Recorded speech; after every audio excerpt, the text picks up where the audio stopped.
Hello बच्चों। तो after completing the topic called force on a current carrying conductor, बराबर, तो हमने लास्ट टाइम एक टॉपिक कंप्लीट किया जिसका नाम था force on a current carrying conductor, और फिर हमने फ्लेमिंग्स लेफ्ट हैंड रूल को भी स्टडी किया था। उसी पार्ट पे हमने फ्लेमिंग्स लेफ्ट हैंड रूल को भी स्टडी किया था। तो फ्लेमिंग्स लेफ्ट हैंड रूल क्या दे रहा था बच्चों? वो कहता था भाई कि जब हमारे तीन फिंगर्स, हमारे फोर फिंगर, हमारे मिडिल फिंगर और हमारा थंब, ये जब एक दूसरे को म्यूचुअली परपेंडिकुलर होंगे, when they are stretched such a way that they are mutually perpendicular to each other, okay, and if this finger will give, that is the forefinger will give direction of magnetic field, the middle finger will give direction of current, then your thumb will give the direction of the force. तो जब current होता है और magnetic field होता है तो क्या आता है बच्चों? फोर्स आता है। ये बात किसने कहा था? हमें फ्लेमिंग्स ने कहा था। और यही चीज़ हमने किस में स्टडी किया? Force on a current carrying conductor में। तो इसके बाद इन लोगों का दिमाग चला, साइंटिस्ट लोगों ने अपना दिमाग चलाया कि भाई there can be force on a current carrying conductor, और ये फोर्स के मैग्नीट्यूड को वेरी किया जा सकता है। अगर करंट को बढ़ाया जा सकता है या घटाया जा सकता है तो obviously the magnitude of this force can be managed on one side. Okay, तो बहुत सालों से जब गिरते हुए लॉग से, पहाड़ से गिरता हुआ लकड़ी का टुकड़ा, जो लॉग्स होते हैं, बराबर, तो जैसे वो रोल करके आते होंगे, उस रोलिंग आइडिया से हमारे नोमैडिक जो लोग थे उन्हें पता चलता था, उन्होंने टायर को यानी व्हील, इन्वेंशन ऑफ व्हील आ गया था, उन्होंने व्हील को इन्वेंट कर दिया था। तो ये जो आइडिया था किसका? Force on a current carrying conductor, ये भी कुछ वैसे ही आइडिया था। तो उस आइडिया ने जो व्हील एक मैकेनिकल फोर्स से घूमता था, बराबर, अब इन्होंने ये सोचा कि भाई हम ऐसे सारे जितने भी व्हील्स है दुनिया में, इस सारे व्हील्स को हम इलेक्ट्रिकल फोर्स से, बराबर, इलेक्ट्रिकल फोर्स से घुमा देंगे, ऐसा कुछ सोचा गया। तो बच्चों हम कुछ अलग टॉपिक नहीं, हम कर रहे हैं भाई हमारा मोटर्स, हमारे सिंपल डीसी मोटर्स, जिसका नाम है इलेक्ट्रिक मोटर्स। तो हम आ चुके हैं इलेक्ट्रिक मोटर के टॉपिक पर और स्टार्ट करने जा रहा हूँ मैं उसका डेफिनेशन। अब डेफिनेशन क्या कहता है भाई? ये एक ऐसा डिवाइस होते हैं जो इलेक्ट्रिकल एनर्जी को मैकेनिकल एनर्जी में कन्वर्ट करते हैं, बराबर। तो ये ऐसे डिवाइस हैं जो इलेक्ट्रिकल एनर्जी को मैकेनिकल एनर्जी में कन्वर्ट करते हैं। फॉर एग्जांपल हमारा फ़ैन एक मोटर है, बराबर। जैसे हम स्विच ऑन करते हैं, वो जो करंट है वो करंट जाके फ़ैन को घुमाता है और फ़ैन हमें क्या देता है? हवा देता है। तो इलेक्ट्रिकल एनर्जी किस में कन्वर्ट हो गया? मैकेनिकल एनर्जी में कन्वर्ट हो गया। ऐसे आप और भी कई एग्जाम्पल्स दे सकते हो। ओके, अब नेक्स्ट बात ये है कि भाई इसका प्रिंसिपल क्या है, ये कौन से प्रिंसिपल पर काम करता है? तो ये वही प्रिंसिपल पे काम करता है जो हमने force on a current carrying conductor पढ़ा। इसका प्रिंसिपल ये कहता है कि जब भी मैग्नेटिक फील्ड के बीच में आप करंट कैरिंग कंडक्टर को प्लेस करोगे, मैग्नेटिक फील्ड यानी कहीं पर अगर मैग्नेटिक फील्ड है और वहाँ पर आप करंट कैरिंग कंडक्टर लेके जाओगे, बराबर, तो ये मैग्नेटिक फील्ड जो है ये करंट कैरिंग कंडक्टर के ऊपर फोर्स एग्जर्ट करेगा, या जो करंट कैरिंग कंडक्टर है वो मैग्नेटिक फील्ड के ऊपर फोर्स एग्जर्ट करेगा। Okay, so whenever a current carrying conductor is placed into a magnetic field, it experiences force. तो जब भी कोई करंट कैरिंग कंडक्टर को हम मैग्नेटिक फील्ड के बीच में रख देंगे ना, तो वो करंट कैरिंग कंडक्टर पर क्या आएगा बच्चों? उस करंट कैरिंग कंडक्टर पर फोर्स आएगा। यही चीज़ हमने देखा था, force on a current carrying conductor. इसी प्रिंसिपल पर इलेक्ट्रिक मोटर बेस्ड है, ऑन द सेम प्रिंसिपल, बराबर, कि there is force on a current carrying conductor when it is placed between magnets. अच्छा, अब ये डायरेक्शन ऑफ द फोर्स, कि ये फोर्स कौन से डायरेक्शन में होगा, this is given by Fleming's left hand rule, FLHR, बराबर। क्या कि ये जो फोर्स आएगा वो फोर्स कौन से डायरेक्शन में होगा? वो फोर्स का अगर डायरेक्शन फाइंड करना है तो आपको क्या अप्लाई करना पड़ेगा? आपको अप्लाई करना पड़ेगा Fleming's left hand rule, Fleming's left hand rule आप अप्लाई करोगे, आपको फोर्स का डायरेक्शन मिल जाएगा। ठीक है, अब आ जाते हैं इसके कंस्ट्रक्शन में कि अगर इलेक्ट्रिक मोटर को हम देखेंगे तो भाई वो दिखता कैसे। तो बड़ा सिंपल सा बच्चों, ये जो ABCD आपको दिख रहा है ना, यहाँ पर एक रेक्टेंगुलर आयन के स्ट्रिप को लिया जाता है, रेक्टेंगुलर आयन के स्ट्रिप्स को, ओके, और ये रेक्टेंगुलर आयन के स्ट्रिप्स पर वायर को वाइंड किया जाता है, वायर को वाइंड किया जाता है। किसको, कौन से वायर को, कॉपर वायर को। कौन से वायर को, कॉपर वायर। कैसा वायर, इंसुलेटेड कॉपर वायर को वाइंड किया जाता है। ठीक है, तो स्ट्रिप लिया गया आयन का, ऐसा कुछ स्ट्रिप होगा, रेक्टेंगुलर स्ट्रिप, और इसके ऊपर वायर को वाइंड किया जाएगा। बहुत सारे वायर से, बहुत सारे वायर से, बहुत सारे वायर से, एक वायर का एंड ऐसा छोड़ दिया गया और उसी वायर का दूसरा एंड ऐसा लीव कर दिया गया, बराबर। तो एक एंड ऐसा हो गया, एक एंड ऐसा हो गया, बस। तो बहुत सारे ऐसे वायर्स इसके ऊपर वाइंड किए गए। तो इस तरह से क्या बनता है हमारा आर्मेचर कॉइल। तो it is a rectangular coil of insulated copper wire, ABCD represents the coil. तो ABCD क्या रिप्रेजेंट कर रहा है, हमारा आर्मेचर कॉइल को रिप्रेजेंट कर रहा है। फिर क्या होता है इसके अंदर, इसके अंदर होते हैं बच्चों स्ट्रॉन्ग मैग्नेट्स। तो यहाँ पर दिख रहा है ये मैग्नेट है, तो this are very strong magnets. ये नॉर्मली हॉर्सशू मैग्नेट होता है, यानी ये ऐसा घूम के आया है, दिख नहीं रहा पिक्चर में, ठीक है, ये ऐसा ऐसा ऐसा ये घूम के आया है। तो ये हॉर्सशू मैग्नेट के बीच में हमने इसको प्लेस किया। तो स्ट्रॉन्ग मैग्नेट क्या करता है बच्चों, इसका काम क्या होगा स्ट्रॉन्ग मैग्नेट का। तो strong magnet strong magnetic field produce करता है। Strong magnet strong magnetic field produce करता है, ठीक है। तो it produces strong magnetic field. फिर इसमें होते हैं स्प्लिट रिंग, या दूसरा नाम उसका होता है कम्यूटेटर्स, बराबर। तो स्प्लिट रिंग्स क्या होते हैं बच्चों, एक जो रिंग है, जो हमारा फुल रिंग है, फुल रिंग, ठीक है, जो हमारा फुल रिंग है, यहाँ पर भी हमने डायग्राम बनाया था। ये जो फुल रिंग है ना, ये फुल रिंग को बीच में से कट कर दिया जाता है। तो ये क्या बन गया, दो हाफ रिंग बन गए। क्या बन गए, ये दो हाफ रिंग बन गए। तो इसी का एक नाम दे दिया गया स्प्लिट रिंग। नाम क्या दिया गया इसे, स्प्लिट रिंग। अब क्या होता है बच्चों, ये जो वायर का एंड छोड़ा गया है, इसे हम बोलते हैं, ये दिख रहा है जिसके ऊपर छोड़ा गया है, ये एक एंड ऐसा अटैच्ड है, एक एंड ऐसा अटैच है, इसे हम एक्सेल बोलते हैं। क्या कहते हैं हम इसे, एक्सेल। अब ये जो रिंग था, दो स्प्लिट रिंग, उसका एक पार्ट एक्सेल के एक पार्ट, यानी एक्सेल के एक साइड को वेल्ड कर दिया जाता है, और दूसरा एक्सेल के पार्ट को, रिंग का दूसरा पार्ट को क्या कर दिया जाता है, वेल्ड कर दिया जाता है। अब ये वाले पार्ट को अगर हम x मान लें और ये वाले पार्ट को हम y मान लें, तो ये x एंड y क्या है बच्चों, ये स्प्लिट रिंग कम्यूटेटर्स है। क्या है, स्प्लिट रिंग्स या कम्यूटेटर्स। अब इनका काम क्या होता है बच्चों, इनका काम ये होता है कि ये करंट के डायरेक्शन को रिवर्स करते हैं। जब हम वर्किंग में आएंगे तो इनकी बातों को समझ लेंगे हम। ये लोग क्या करते हैं बच्चों, करंट के डायरेक्शन को रिवर्स करते हैं। दे reverse the direction of current, ये याद रखना। कौन, हमारे स्प्लिट रिंग्स। तो ये रिंग का, ये पूरे रिंग का पार्ट है, दो पार्ट हैं। एक साइड पर एक को वेल्ड कर दिया जाता है और दूसरे साइड पर दूसरे को वेल्ड कर दिया जाता है। अब ये वेल्डिंग हो चुकी है, यानी अब क्या करेगा, जब ये पूरा घूमेगा, कौन, ये ABCD पूरा घूमेगा, तो उसके साथ ही साथ ये घूमेंगे। यानी कि ये वाला X वाला will be always attach to this arm. कौन सा आर्म, AB को। ये X वाला हमेशा इसको अटैच रहेगा और ये Y वाला हमेशा इसको अटैच रहेगा। ठीक है बच्चों, तो ये अटैचमेंट हमेशा रहेंगे। तो X वाला पार्ट हमेशा AB को अटैच रहेगा और Y वाला रिंग का पार्ट हमेशा CD को अटैच रहेगा। तो attachment will always be there. तो इनका काम क्या समझ में आ गया आपको, तो काम भी समझ में आ गया होगा। Okay, the inner sides of these halves are insulated and attach to the axle. ये इनर जो पार्ट है इसके अंदर के, जो अटैच करेंगे ना, वेल्ड करेंगे, वो इंसुलेटेड होता है। इंसुलेटेड यानी कि करंट डायरेक्टली पास ना करे, वो चीज़ के लिए वो इंसुलेटेड होता है और वो एक्सेल को अटैच हो जाते हैं। फिर आ गया हमारे ब्रशेस, बराबर। तो ये ब्रशेस क्या होते हैं, तो यहाँ पर दो कार्बन ब्रशेस होते हैं, P and Q।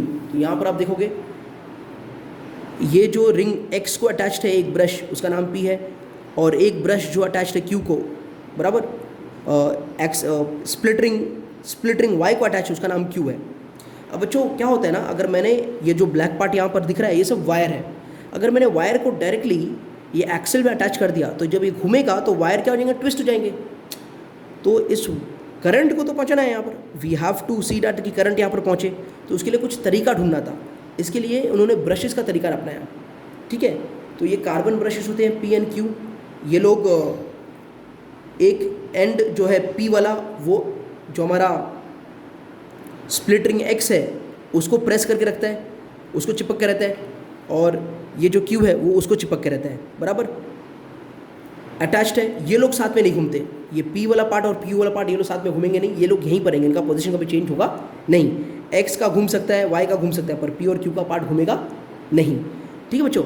यहाँ पर एक गैप दिख रहा है, गैप, अगर ये कहीं P और Q गैप में आ गए, अच्छा जब करंट यहाँ से निकलता है किसके पास जाएगा, P के पास जाएगा, तो P किसको देगा, ये करंट P किसको देगा, स्प्लिट रिंग को देगा। स्प्लिट रिंग कहाँ ले जाएगा, आर्म AB में लेके जाएगा। तो इस तरह से ये करंट बहता है।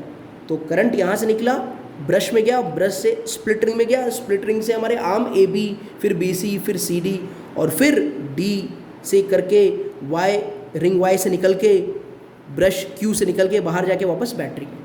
तो इस तरह से करंट बहता है। तो ये काम किसका है, ब्रशेस का काम है बच्चों। तो it is 2 carbon brushes P and Q are used to press the split rings X and Y। तो P जो है X को प्रेस करके रखता है और Q जो है वो Y को प्रेस करके रखता है, ठीक है बच्चों। ये बात याद रहे आपको, किसके बारे में, ब्रशेस के बारे में। तो आप क्या कहोगे, जैसे स्प्लिट रिंग का फंक्शन क्या था बच्चों, भाई वो क्या करता था, वो करंट के डायरेक्शन को रिवर्स करता है। वैसे इनका भी तो कोई ब्रशेस का भी तो कोई फंक्शन होगा, कोई स्पेसिफिक फंक्शन होगा। हाँ भाई, इनका काम ये है कि भाई ये करंट किसको दे दे, ये रिंग्स को, स्प्लिट रिंग को करंट दे दे, ताकि वो करंट वहाँ से कहाँ पहुँचे, हमारे जो कॉइल है उस कॉइल में करंट पहुँच जाए। तो इनका काम है भाई करंट देना, किसको करंट देना, हमारे रिंग्स को करंट देना, बराबर। और उनके साथ क्या बना कर रखना, उनके साथ हमेशा कॉन्टैक्ट बना कर रखना। वो कॉन्टैक्ट काहे के लिए, ताकि वो करंट उसे दे पाए, फिर उसके पास आपके पास एक चीज़ है जिसका नाम है बैटरी। क्या है बच्चों, ये बैटरी। आपका बैटरी का काम क्या होता है, बैटरी टू सप्लाई पावर। अरे इलेक्ट्रिसिटी तो चाहिए ना चलने के लिए, तो उसके लिए क्या लगेगा अपने को, बैटरी लगेगा। तो ये बैटरी का काम क्या है भाई, तो ये गिव्स इलेक्ट्रिकल एनर्जी। और ये आपका की है, जैसे ही की को आप स्विच ऑन करोगे तो लगेगा इसमें क्या बहने, करंट बहने। क्या लगेगा बहने, करंट बहने। तो बच्चों ये हमारा जो है, ये पूरा जो डिस्क्रिप्शन है वो हमने उसे डिस्क्राइब कर लिया। अब चलते हम लोग इसके वर्किंग के ऊपर। Now will go and understand the working of the electric motor, कि इलेक्ट्रिक मोटर का वर्किंग कैसे होता है, बराबर। तो मैंने ये उम्मीद करता हूँ कि आपने हर एक पार्ट को बराबर समझा होगा और आपको उसमें कोई डिफ़िकल्टी नहीं होगी, यानी क्लैरिटी आ गई होगी कि भाई कौन सा पार्ट यूज़ हुआ है और काय के लिए यूज़ हुआ है, ठीक है। और तो कुछ है भी नहीं इसके अंदर। All right, now will go to the working part of the electric motor. तो अब आपको मैं समझाता हूँ इसके वर्किंग पार्ट को बच्चों।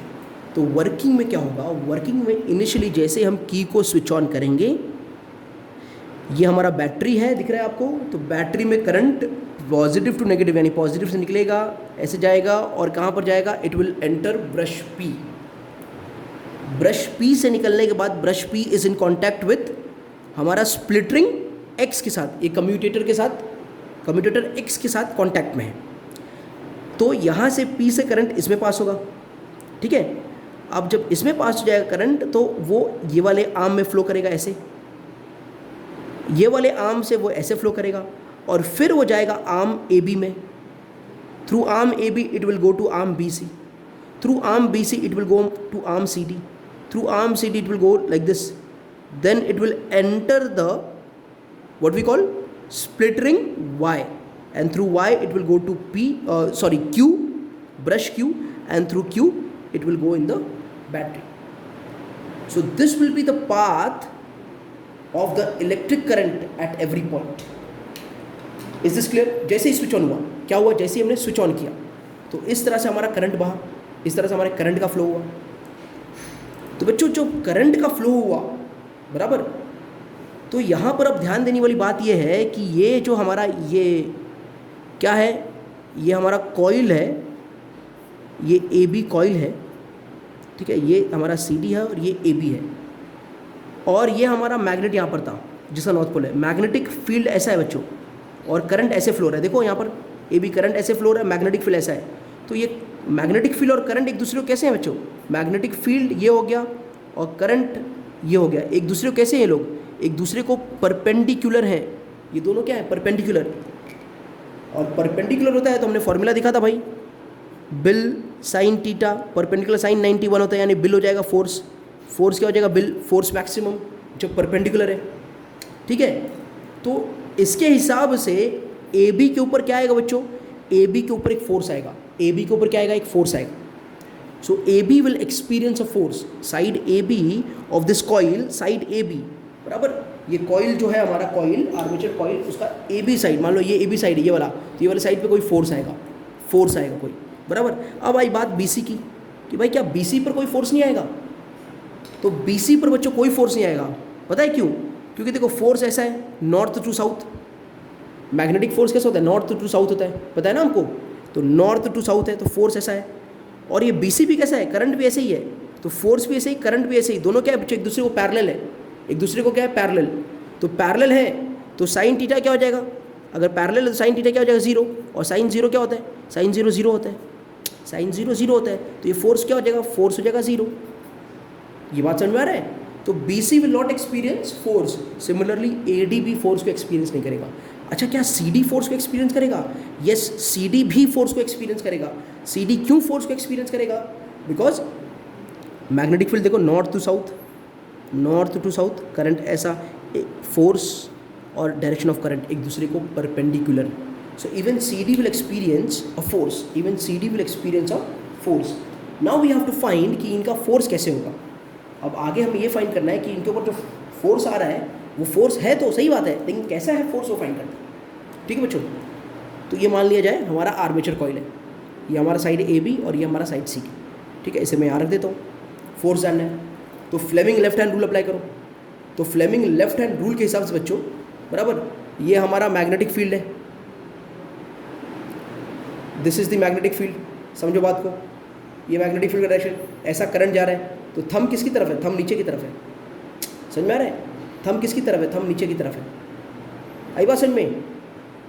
तो ए बी के ऊपर फोर्स कहाँ लगेगा? ए बी के ऊपर जो फोर्स है वो डाउनवर्ड है। ए बी के ऊपर जो फोर्स है वो डाउनवर्ड है, ऐसे नीचे की तरफ है इसके ऊपर फोर्स। किसके ऊपर? ए बी की तरफ। अब सी डी पर फाइंड करते हैं बच्चा फोर्स। तो सी डी पर ये मैग्नेटिक फील्ड है, ये देखो ये मैग्नेटिक फील्ड है, ऐसे ये नॉर्थ टू साउथ, ये करंट ये साइड है, और थंब कैसा बच्चों? ऊपर है। यानी सी डी के ऊपर जो फोर्स लग रहा है कैसे लग रहा है? अप लग रहा है। तो ए बी के ऊपर फोर्स नीचे की तरफ, सी डी के ऊपर फोर्स ऊपर की तरफ, बराबर है। तो ये जो फोर्स है भाई ये कपल में एक्ट कर रहा है। On one side it is acting in downward direction and on the other side it is acting on upward direction. अरे बराबर है। तो there is two forces equal in magnitude but opposite in direction. इसका direction नीचे की तरफ है और इसका डायरेक्शन ऊपर की तरफ है। तो बच्चों क्या होगा?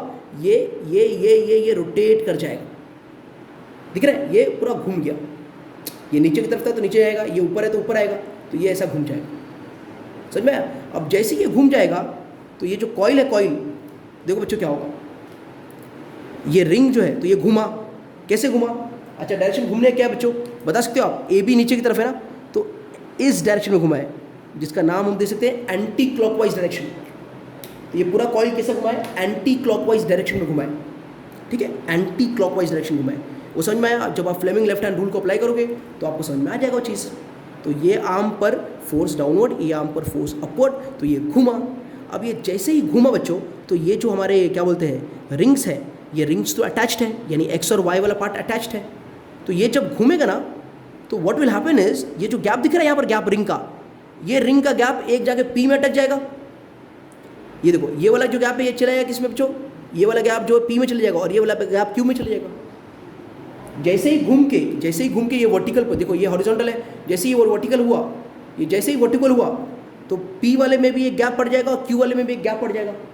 अब जैसे ही गैप पड़ गया तो जो करंट पास हो रहा है बच्चों, जो करंट पास हो रहा है, क्या वो करंट हमारे रिंग्स में जाएगा? नहीं जाएगा, क्योंकि पी और क्यू अब रिंग्स को टच ही नहीं कर रहे हैं। तो जब करंट नहीं जाएगा तो क्या करंट आगे जाएगा? नहीं जाएगा। तो जब करंट आगे नहीं जाएगा तो क्या कोई फोर्स एक्ट होगा? कोई फोर्स एक्ट नहीं होगा। तो क्या हमारा कॉइल बिल्कुल ऐसे रुक जाएगा? क्या ऐसे रुक जाएगा? वो नहीं रुकेगा बच्चों। इस कॉइल ने मोमेंटम गेन कर लिया है। कोई भी घूमने वाली चीज़ को घुमा के देखो, कोई भी घूमने वाली चीज़ को घुमा के देखो, समझ में आया?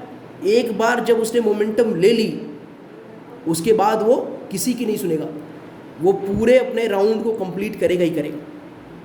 It will complete the round, it will complete the round. This is due to inertia of motion.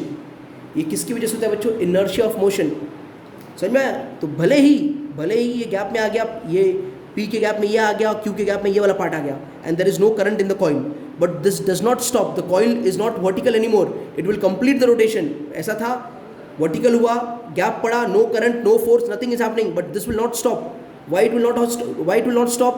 Because it is in momentum, और it is due to inertia of motion, it does not stop, और ये अपने rotation को complete कर देगा। अब ये जैसे ही कंप्लीट कर देगा बच्चों, ये पूरा जैसे कंप्लीट कर देगा, तो अब देखो क्या हुआ, ये वाला रिंग आके P को अटैच हो जाएगा और ये वाला रिंग आके Q को अटैच हो जाएगा। समझो बात को, ये वाला रिंग किस में चले जाएगा? P में, और ये वाला रिंग किस में चले जाएगा? Q में। देखो कैसे आप ये बात को समझो। AB पर फोर्स कैसा था बच्चों? फोर्स कैसा था? डाउनवर्ड। तो ये डाउनवर्ड मूव हुआ, ये अपवर्ड, ये घुमा और फिर ये ऐसे आ गया। दिख रहा है? यानी कि आर्म्स हो गए एक्सचेंज, आर्म्स हो गए, जो आर्म्स थे ना बच्चों, वो आर्म्स हो चुके हैं अब क्या? एक्सचेंज हो चुके हैं। तो यहाँ पर कहीं ना कहीं अब कौन आ चुका है? Y वाला आ चुका है, और यहाँ पर कहीं ना कहीं कौन आ चुका है? अब X वाला आ चुका है। यहाँ पर D है, देखो यहाँ पर D है, यहाँ पर C है, यहाँ पर B है आपका, और यहाँ पर A है। बराबर है? और ये सर नो, ये समझ में आया? Force downward, force upward, rotate हुआ, और अब आर्म्स क्या हो गए बच्चों? एक्सचेंज हो गया था, arms got exchange. So now in the first half of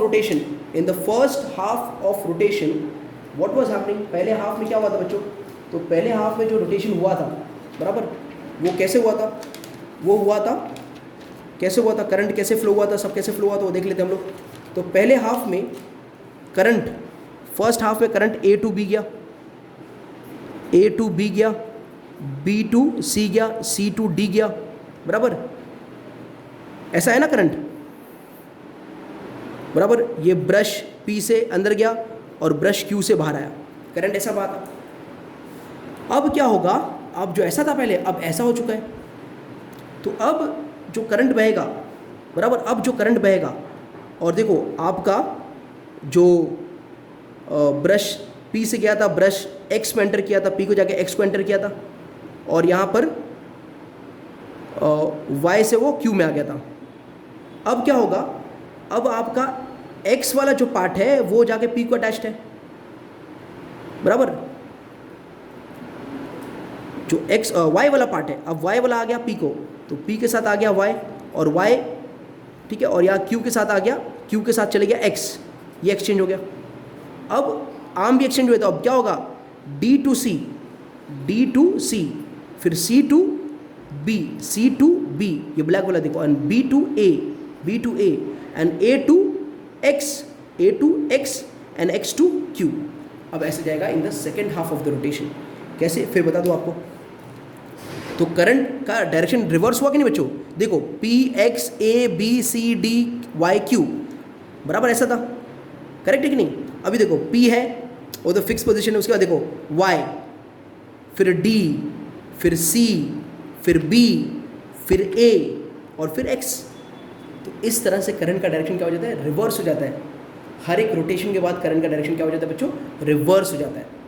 समझ में आ रहा है? तो अब क्या होगा? जब CD इधर आ गया और AB इधर है, ठीक है, तो करंट CD में करंट कैसे बह रहा है? D टू C, देखो it is going from D to C। तो करंट का direction, left hand rule apply करेंगे। करंट का डायरेक्शन कैसा है बच्चों? करंट का डायरेक्शन ये है, बराबर। अब इसको उल्टा करना पड़ेगा हमें, तो हमारा लेफ्ट हैंड रूल के हिसाब से ये हो गया हमारा करंट का डायरेक्शन, ये हो गया हमारा मैग्नेटिक फील्ड। तो थंब डाउनवर्ड है, यानी अब CD के ऊपर जो फोर्स होगा वो डाउनवर्ड होगा, और AB के ऊपर जो फोर्स होगा बच्चों, ये हमारा मैग्नेटिक फील्ड, ये ऐसा हमारा करंट है, और थंब कैसा ऊपर है, तो AB के ऊपर जो फोर्स होगा अब वो अपवर्ड होगा। तो AB के ऊपर फोर्स कैसा होगा? अपवर्ड होगा। पहले CD के ऊपर फोर्स कैसा था? अपवर्ड था, अब AB के ऊपर अपवर्ड होगा। तो ये भी ऐसे ही घूमेगा। कैसा घूम रहा है? सेम डायरेक्शन में, यानी एंटी क्लॉकवाइज में, और फिर ऐसा घूमेगा, फिर ऐसा घूमेगा, फिर ऐसा घूमेगा, फिर ऐसा घूमेगा, फिर ऐसा घूमेगा, फिर ये गोल गोल गोल गोल गोल गोल गोल गोल गोल घूमते ही रह जाएगा। समझ में आया? So this is what happens in the working part of the electric motor. यही चीज़ होता है बच्चों। फिर से एक छोटा सा समरी बता दो बच्चों। करंट निकला यहाँ से, P में गया, AB में गया, AB को क्या हुआ? फोर्स एक्सपीरियंस हुआ, डाउनवर्ड फोर्स लगा। CD में गया, फोर्स एक्सपीरियंस हुआ, अपवर्ड फोर्स लगा। घूम गए ये लोग, घूम गए तो जो हमारे कौन थे? स्प्लिट रिंग्स थे, वो एक्सचेंज हो गए, वाई वाला इधर आ गया, एक्स वाला उधर चले गया, यानी वाई वाला जाके ब्रश पी को अटैच हो गया, एक्स वाला जाके ब्रश क्यू को अटैच हो गया, बराबर। आर्म भी एक्सचेंज हो गए, जो सी डी था ये ए साइड आ गया, ए बी ये साइड चले गया, तो अब arm exchange D C B A हो गया। अब करंट इसमें डी टू बी था तो डी टू सी था तो फोर्स डाउनवर्ड लगा, करंट इसमें बी टू ए था तो फोर्स अपवर्ड लगा। अब ये भी एंटी क्लॉकवाइज घुमा, ये भी एंटी क्लॉकवाइज घुमा।